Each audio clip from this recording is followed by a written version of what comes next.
Algo muito estranho aconteceu hoje no Brasil. Em pleno feriado nacional com a Bolsa de Valores fechada, o Google informou que o dólar americano estava valendo o valor exageradamente alto de R$ 6,40. O Google informou que essa informação foi fornecida por terceiros e a removeu. O valor mostrado pelo Google estava 20 centavos a mais do valor verdadeiro. A gente precisa questionar algumas coisas. Como é que em tão pouco espaço de tempo o Google comete o mesmo erro? Porque essa não foi a primeira vez que o Google deu esse valor divergente a todos os seus usuários. Outra coisa, se pessoas que lidam com dinheiro dependem dessa informação precisa, como é que o Google permite algo desse tipo acontecer? Porque está envolvendo dinheiro. Tem gente que pode estar ganhando ou perdendo dinheiro pautado apenas numa informação equivocada. E por fim, o Google informou que essas informações são alimentadas por terceiros. Quem seriam esses terceiros? E qual o interesse desses supostos terceiros em repassar para a rede de internet um valor errado? Vocês conseguem perceber que pode ter dedos e mãos de pessoas que estão tentando a todo custo derrubar, prejudicar o governo Lula? Porque se você analisar os números da economia brasileira e você vê o alarde que o mercado financeiro está fazendo, as coisas não batem, não se encaixam, tá? Até mesmo analistas da grande imprensa, que são serviçais do setor financeiro, do mercado financeiro, estão batendo o pé e dizendo, não precisa desse alvoroço todo. A nossa dívida interna ela não está fora do controle. Os nossos números econômicos de crescimento de PIB, de desemprego, de ganho salarial não estão ruins. Muito pelo contrário, estão indo muito bem. O fato é que realmente essa galera que perdeu no voto universal das eleições de 2022 não aceita a derrota e quer impor uma agenda econômica que não foi a que venceu nas urnas. E estão usando de todos os recursos possíveis, jogando baixo mesmo para tentar prejudicar a economia e fazer com que o governo Lula não se reeleja em 2026. A Advocacia Geral da União, que representa o governo Lula, pediu dados oficiais ao Banco do Brasil na data de hoje para, de posse desses dados, analisar qual procedimento legal poderá tomar em respeito a esses dados divergentes no site da Google. Assim como também a AGU já solicitou à Polícia Federal que investiga a disseminação de notícias falsas de falas que foram atribuídas de maneira mentirosa ao Gabriel Galípolo, que é o futuro presidente do Banco Central. Só para você ter ideia, essa disseminação de notícias falsas fez com que houvesse alterações no mercado financeiro,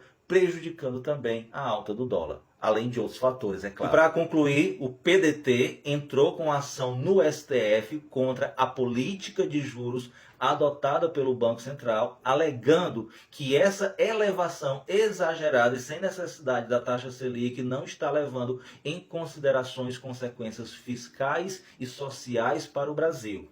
O que significa isso? Eu te explico. Quais são as consequências fiscais? Quanto maior eleva-se a taxa Selic, mais o governo tem que gastar para pagar os juros ao mercado financeiro, que são os credores da dívida interna. Quanto maior os juros, maior a despesa. Quanto maior a despesa, mais aumenta a dívida pública, tá? E quais são as questões sociais? Aí eu não preciso nem explicar, né? Quando mais você aumenta a dívida pública, vem o mercado financeiro e cobra de você arroxo nos programas sociais para não poder aumentar ainda mais a dívida pública que está sendo aumentada para beneficiá-los, tá? Além, é claro, de que uma taxa Selic muito alta vai desacelerar a inflação e, consequentemente, vai desacelerar o crescimento, gerando desempregos. Resumindo, o Brasil é um país composto por elites atrasadas, a famosa elite do atraso, que vale tudo para sugar até a última gota de sangue do trabalhador e dos cofres públicos, mesmo que esse trabalhador fique tão miserável que não consiga ter recursos financeiros para consumir e fazer a economia girar e fazer com que a maior parte da nossa elite lucrasse mais ainda. Porque hoje quem domina os cofres públicos é a elite do mercado financeiro e a elite do agronegócio. Essas são Essa é a elite do atraso. Essa jovem moça de 16 anos foi baleada na noite de ontem, dia 24 de dezembro, por agentes da Polícia Rodoviária Federal. Ela estava junto com toda a sua família, indo de uma cidade a outra para passar o Natal com os demais membros da família. Segundo o pai dessa garota, a Polícia Rodoviária Federal ordenou que o veículo parasse. Ele ligou a seta, mostrando que iria estacionar, e de repente atiraram neles, atingindo a mão do pai dela, o motorista, e atingindo a cabeça da jovem que está em estado gravíssimo no hospital. A Polícia Rodoviária Federal já afastou os 2 agentes responsáveis por este evento, e os agentes alegaram que houve um erro e que eles ouviram tiros e acharam que os tiros tinham partido do carro deste senhor. O pai da moça, que estava no carro junto com as irmãs dela, e o namorado de uma das irmãs, falou que um dos agentes chegou para ele já acusando ele de ter atirado. E quando eles viram esse tiro, antes dos agentes chegarem, eles acharam estranho, pensavam que fossem bandidos que estivessem atirando neles, porque ninguém espera que a polícia atire na gente, principalmente a maioria da população, que é uma maioria de população que não comete nenhum tipo de crime e ilegalidade. Você sabe o que é que mais me deixa revoltado em isso tudo, além do péssimo profissionalismo desses agentes de cometer um equívoco tão banal, tão bobo, mas que trouxe uma consequência tão grande que provavelmente essa jovem, cheia de sonhos pela frente, possa não resistir, já que o tiro foi na cabeça. O que me deixa mais indignado é você ver deputados bolsonaristas, governadores bolsonaristas, contrário ao decreto assinado ontem pelo Lula, presidente da República, normatizando a forma como a polícia poderá ou não usar da força em suas abordagens. Tivemos governador que, segundo ele, acabou com o crime no estado dele, dizendo que esse decreto do Lula era um presente às organizações criminosas.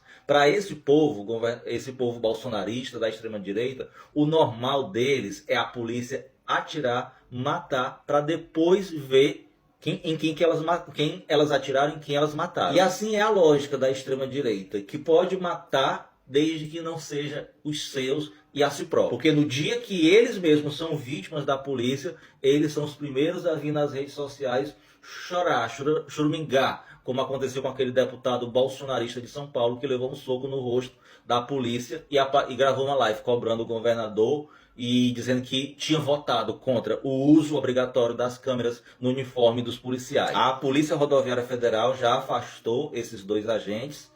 A Polícia Federal está investigando e a PRF está prestando toda assistência aos familiares vítimas dessa violência, desse crime praticado pela própria PRF. Não nos esqueçamos que foi a PRF que, durante a gestão Bolsonaro, ganhou uma autonomia e ganhou uma coragem a agir dentro da ilegalidade de uma maneira assim absurda. Quem lembra do caso daquele rapaz com problemas mentais que foi morto pela PRF ao colocarem ele na parte traseira do carro, jogar gás lacrimogêneo e fechar, fazendo com que ele morresse asfixiado? Quem lembra disso? É difícil, minha gente, esquecer. Mas esse é o retrato do Brasil, tá? Esse é o retrato do Brasil que está sendo corrompido por essa ideologia nefasta do bolsonarismo, da extrema-direita. Porque, às vezes, eu começo a questionar se tudo isso é algo natural